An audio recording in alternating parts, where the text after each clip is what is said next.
February 1959.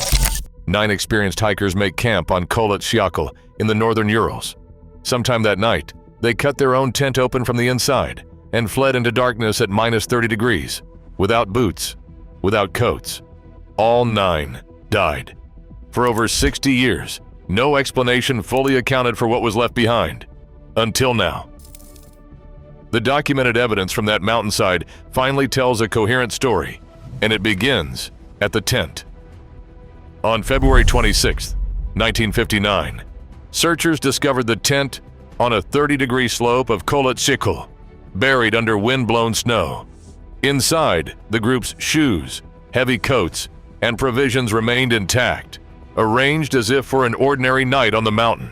Yet the physical state of the shelter itself revealed an immediate contradiction. Sverdlovsk forensic analysts verified that the canvas had been slashed open from the inside with multiple knife cuts, indicating a sudden and desperate escape. On the night of February 1st, temperatures on the mountain plummeted to between -30 and -40 degrees Celsius. Despite this extreme cold, the group exited into the dark. Footprints preserved in the hard-packed snow showed the hikers descending the slope in small clusters, moving down toward the tree line. Most walked in socks, light undergarments, or single layers of clothing, leaving behind the very winter gear required to survive the environment. This physical evidence establishes the central problem of the investigation. The campsite record shows that a sudden emergency forced a highly experienced group to abandon their only source of shelter. Why they made a choice that guaranteed severe hypothermia, rather than remaining inside, remains the primary question left by the physical record.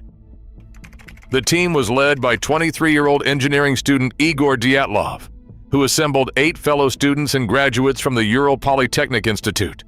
This was a highly planned, 14-day, 200-mile ski trek across the northern Urals, officially classified as Category 3, the most demanding level of winter mountaineering at the time. Every member possessed advanced winter survival, navigation, and high-altitude camping skills. These were not reckless amateurs making impulsive decisions. Their training and competence under pressure raised the bar for any explanation, making their sudden, barefoot flight into the sub-zero night highly abnormal. The recovery of the hikers unfolded in stages over several weeks, revealing a fragmented path of flight and survival. On February 27th, searchers reached a large cedar tree near the edge of the forest, roughly 1.5 kilometers downslope from the tent. There, beneath the branches, they discovered the frozen remains of Yuri Doroshenko and Yuri Krivonishenko. Both were barefoot, dressed only in light undergarments, and lying near the ashes of a small, improvised campfire. Between this cedar tree and the abandoned tent, rescuers located 3 more bodies over the next 2 weeks. Igor Dyatlov, Zenita Kolmogorova, and Rustam Slobodin lay spaced hundreds of meters apart along a straight line.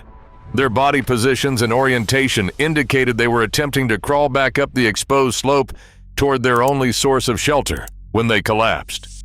This scattered physical distribution confirmed that the group had separated in the darkness, split between those guarding the fire and those trying to reclaim the tent. In May, searchers located the final 4 hikers buried under 4 meters of snow in a ravine. The autopsies documented severe internal trauma that differed from the previous hypothermia cases. 3 of these victims, Lyudmila Dubinina, Nikolai Thibault Brignoles, and Alexander Zolotaryov, suffered major skeletal damage, including crushed rib cages and fractured skulls. These injuries required immense compressive force, comparable to a high-speed impact, yet the victims showed almost no external cuts or bruises. The medical examiner also noted localized soft tissue loss, documenting that Dubinina was missing her tongue and eyes. Forensic analysts attribute this to post-mortem scavenging and tissue decay in the wet stream bed where she lay. Tests also detected low-level radioactive contamination on some clothing items, though official reports did not identify the source. These internal injuries confirmed that the hikers experienced physical trauma that freezing temperatures alone could not cause. Alternative explanations for the tragedy failed to align with the physical evidence. Low-frequency infrasound generated by wind over mountain ridges might explain a sudden panic, but acoustic waves cannot produce severe physical trauma. Extreme katabatic winds can sweep down slopes and bury campsites, yet wind pressure alone cannot cause the skeletal fractures found in the ravine. Speculation regarding secret military weapons testing remains active due to the radioactive clothing, but the forensic record shows no ballistic damage, shrapnel, or chemical residues on the mountain. Local folklore and regional legends also fail to match the physical and medical realities documented by investigators. Each of these proposed scenarios leaves the severe, localized trauma of the victims completely unexplained. The 2019 and 2020 investigations, coupled with scientific modeling by researchers at EPFL and ETH Zurich, identified a rare, delayed slab avalanche as the strongest explanation for the disaster. This model relies on the physical changes the hikers made to the terrain. To pitch their tent on the 30-degree slope of Kholat Shakil, the group cut a flat platform into the snow, creating a vertical wall directly behind their shelter. This cut interrupted the support of the snowpack, creating a severe stress concentration over a weak layer beneath the surface. During the evening, strong katabatic winds blew down the mountain face, transporting fine-grained snow and depositing it on the slope above the tent. This wind-drifted snow gradually loaded the cohesive upper slab.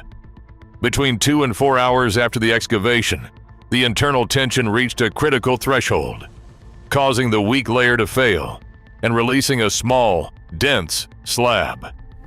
This was not a massive, valley-clearing avalanche, but a localized block of highly compacted snow, roughly 80 centimeters thick. It slid directly onto the tent while the hikers slept. To understand the physical trauma, scientists used the material point method to simulate the impact, comparing the results with historical vehicle crash test data. The biomechanical models showed that a small snow mass of 10 kilograms traveling at 10 meters per second produces a distributed compressive pressure of 30 to 50 kilopascals.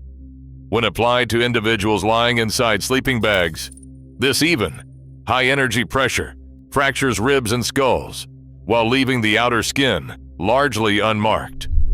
The sudden collapse of the heavy snow mass triggered immediate panic. Believing a larger slide was imminent, the hikers cut their way out of the collapsed tent and fled down the slope toward the tree line, leaving behind their boots and heavy clothing. This initial impact and the subsequent flight to escape a secondary avalanche set off the fatal chain of events. Once exposed in the dark at -30 degrees, the injured and uninjured hikers quickly separated, leading to hypothermia and the final fragmentation of the group. The physical record of Kholat Shakil most strongly supports a natural snow slab event rather than a concealed human attack or military operation. This forensic reading connects the cut tent, the sudden escape into sub-zero temperatures, and the traumatic injuries into a single, logical sequence of survival and failure. Yet science demands an acknowledgement of limits. The low-level radiation on the clothing and the localized tissue loss on the riverbed victims remain difficult to explain with absolute certainty. In a forensic investigation, these remaining gaps are not invitations for wild speculation, but rather parameters that must remain marked as open, unresolved questions. Subscribe to follow our forensic examinations of history's most complex cold cases. Today, science replaces sensational myths with a quiet, forensic reality. While minor anomalies remain, the evidence honors the victims with the truth of a natural tragedy, not a supernatural one. Subscribe for more evidence-based historical investigations.